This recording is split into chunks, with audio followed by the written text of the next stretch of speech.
আসসালামু আলাইকুম। টপ নিউজে স্বাগতম। জানিয়ে দিচ্ছি এই মুহূর্তে আমাদের হাতে থাকা সর্বশেষ সংবাদ আপডেট। শুরুতেই থাকছে আওয়ামী লীগের কার্যক্রমের উপর নিষেধাজ্ঞা যে কোনো সময় তুলে নেওয়া হতে পারে। এরপরে থাকছে নির্বাচন বানচালের ষড়যন্ত্র হচ্ছে, সর্বোচ্চ সতর্ক সরকার, প্রেস সচিব। সর্বশেষে থাকছে নিবন্ধন পেয়েছে এনসিপি, তবে মার্কা চূড়ান্ত হয়নি।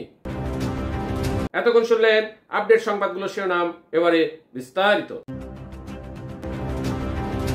আওয়ামী লীগের কার্যক্রমের উপর নিষেধাজ্ঞা যে কোনো সময় তুলে নেওয়া হতে পারে। প্রধান উপদেষ্টা অধ্যাপক মোহাম্মদ ইউনূস বলেছেন, আওয়ামী লীগকে নিষিদ্ধ করা হয়নি, তাদের নিবন্ধনও স্থগিত করা হয়নি, শুধুমাত্র দলের কার্যক্রম সাময়িক স্থগিত রাখা হয়েছে। জাতিসংঘ সাধারণ পরিষদের অধিবেশনের ফাঁকে জিটিওকে দেওয়া এক সাক্ষাৎকারে সাংবাদিক মেহেদী হাসানের প্রশ্নের জবাবে তিনি একথা বলেন। ডক্টর ইউনূস বলেন, কার্যক্রম স্থগিত থাকায় আওয়ামী লীগ কোনো রাজনৈতিক কর্মকাণ্ড পরিচালনা করতে পারবে না। তারা দল হিসেবে বৈধ রয়েছে, তবে কার্যক্রম সাময়িকভাবে স্থগিত করা হয়েছে। যে কোনো সময় এই কার্যক্রম আবার চালু করা হতে পারে। কার্যক্রমের উপর নিষেধাজ্ঞা যে কোনো সময় তুলে নেওয়া হতে পারে। এক প্রশ্নের জবাবে তিনি বলেন, আওয়ামী লীগের নির্বাচনে অংশ নেওয়ার বিষয়টি নির্বাচন কমিশনের এখতিয়ার। কোন দল নির্বাচনে অংশ নিতে পারবে সে বিষয়ে সিদ্ধান্ত নেবে নির্বাচন কমিশন, কারণ তারাই নির্বাচন পরিচালনা করছে।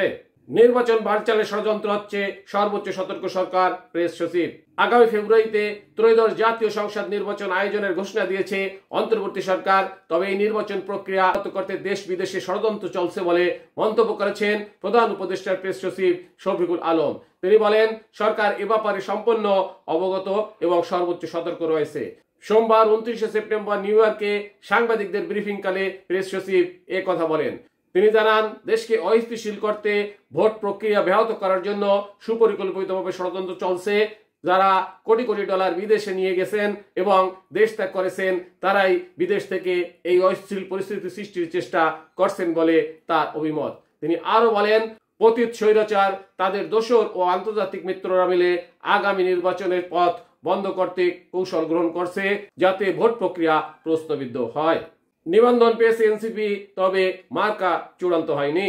প্রাথমিক শর্ত পূরণ করায় জাতীয় নাগরিক পার্টি এনসিপি ও বাংলাদেশ জাতীয় লীগ নামের দুইটি রাজনৈতিক দল নিবন্ধন পেয়েছেন বলে নিশ্চিত করেছেন দলটির সিনিয়র যুগ্ম আহ্বায়ক আরিফুল ইসলাম আদিব।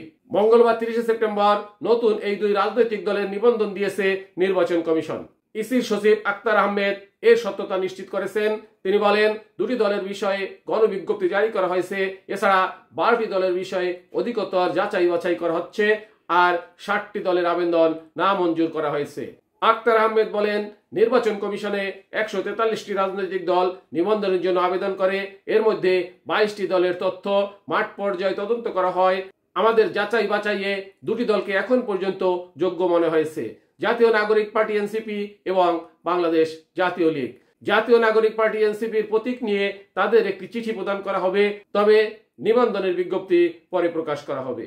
টপ নিউজ এখনকার মতো শেষ করছি। আল্লাহ হাফেজ।